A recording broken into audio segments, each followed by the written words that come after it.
Bienvenue à la révision des géographies au territoire énergétique. Donc, on part directement. Alors, on commence par l'exploitation hydroélectrique sur la côte nord et en Jamésie. Donc, les barrages hydroélectriques, ce qui fait notre électricité au Québec. On parlait de c'est où, les caractéristiques, les infrastructures nécessaires, les acteurs de l'exploitation et les effets de barrages sur l'environnement. Donc, où se situent les territoires de la côte nord de la Jamésie et donc la côte nord en vert ici. La Jamésie, si on a vu, si tu te rappelles ton chapitre sur le territoire autochtone, c'est le même territoire. Okay? C'est le territoire des Cris, basé à côté de la Baie James. Okay? C'est pour ça qu'on appelle ça la Jamésie. Et dans ce territoire-là, il y a la Grande Rivière ou la Grande, où il y a plusieurs barrages qu'on va appeler les LG1, 2, 3 et etc. Donc ici, rivière extrêmement puissante et on a une bonne partie de notre hydroélectricité qui vient de là. Okay? On voit là le transport qui se fait pour arriver un petit peu partout dans le reste du Québec. Donc, l'hydroélectricité, c'est presque l'entièreté de l'électricité qui est exploitée au Québec. Okay? Il y a plusieurs choses qu'on a besoin, si on peut. C'est une des meilleures façons les plus écologiques de faire de l'électricité, mais on a besoin de plusieurs choses. Premièrement, on a besoin d'une rivière. Okay? Puis pas juste n'importe quelle rivière. Il faut qu'il y ait une rivière avec un fort débit. Okay? Comment ça fonctionne? Il y a des turbines et l'eau passe, active les turbines et les turbines créent de la friction et cette friction-là donne de l'électricité. Deuxième chose, il faut un relief accidenté. Pour que la rivière ait un fort débit, il faut qu'elle suive la gravité. Donc, elle ait un endroit où c'est plus haut à un endroit où c'est plus bas. Okay? Et plus la dénivellation est importante, plus le débit va être fort, plus ça fait de l'électricité. 3. Un sol imperméable. Ben, évidemment, pour avoir un lac, pour avoir une rivière, tu as besoin d'un sol qui est imperméable, qui ne laisse pas rentrer l'eau. Et finalement, des précipitations importantes pour être sûr que ta rivière, elle ne s'assèche pas. Et donc, il faut peut-être beaucoup de précipitations. Plus il y a de précipitations, plus les rivières sont actives. Si tu regardes autour de toi au printemps, okay, ici à Drummondville, la rivière est très, très, très active au printemps parce que l'eau dégèle et il y a beaucoup de précipitations. Donc, le courant est beaucoup plus fort.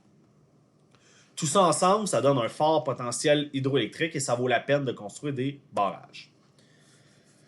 Donc, quelles sont les infrastructures? Bien, évidemment, en premier, il faut une source d'énergie, donc une eau de rivière. Mais par la suite, pour produire de l'électricité, premièrement, il faut un barrage. Okay? Donc, un barrage, on va couper la trajectoire naturelle de la rivière pour la concentrer, pour qu'elle passe et qu'elle fasse tourner nos turbines. Okay? 2, tu as besoin d'un réservoir. Donc, tu as besoin d'un réservoir avec beaucoup d'eau qui t'assure qu'il y a toujours en haut du barrage, qui t'assure qu'il y a toujours de l'eau qui coule dans le barrage pour continuer à faire de l'hydroélectricité. Par la suite, tu as besoin d'une centrale. La centrale va transformer l'énergie faite par les turbines en électricité utilisable. Donc, c'est une infrastructure pour transformer l'énergie. Par la suite, il faut la transporter, cette énergie-là. Okay, vous avez vu, c'est dans le nord du Québec, c'est extrêmement loin, c'est des centaines et des centaines, voire des milliers de kilomètres entre ici l'électricité que tu utilises et où elle est produite. Donc, on a besoin de lignes à haute tension. Donc, vous voyez les pylônes, ça amène l'électricité, des transformateurs et un réseau de distribution un peu plus local. Donc, avec des petits poteaux comme ça qui fait qu'il y a des fils qui viennent dans chacune de nos maisons. Okay?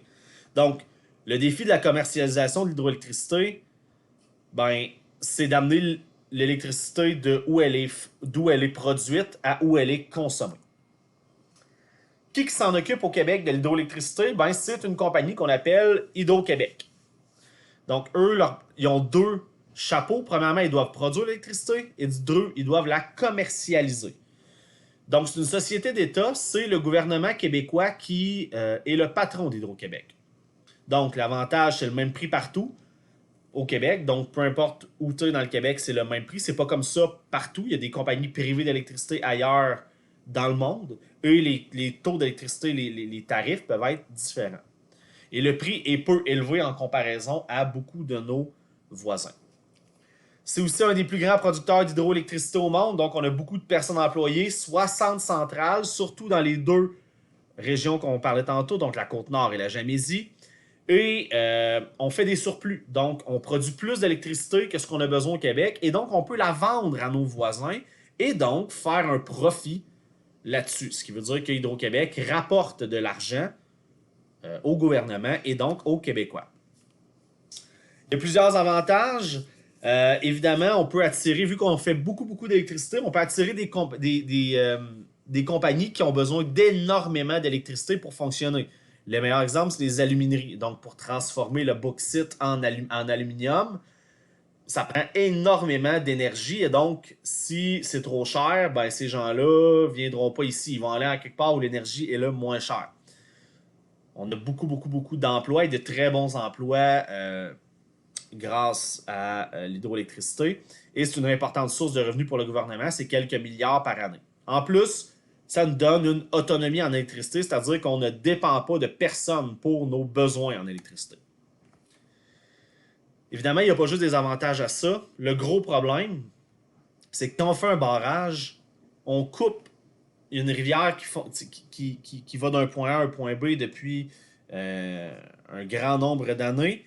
Mais lorsqu'on construit un barrage, on bloque cette rivière-là. On bloque pas complètement, mais en partie cette rivière-là. Ce que ça va faire, c'est que avant le barrage, l'eau va se frapper à un mur et donc ça va inonder. Ça va inonder avant le barrage, ça va créer ça va inonder des grands territoires. OK? Les conséquences, évidemment, c'est que ça va détériorer les milieux naturels. Lorsqu'on construit, on fait plus de gaz à effet de serre. S'il y avait des populations qui restaient sur le bord de la rivière, on doit les déplacer. Et ça modifie les paysages. Évidemment, il y a quelques solutions.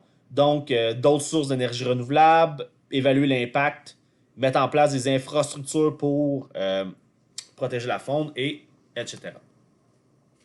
À la suite de ton étude de la première partie, je t'encourage à aller compléter le mini-test numéro 1.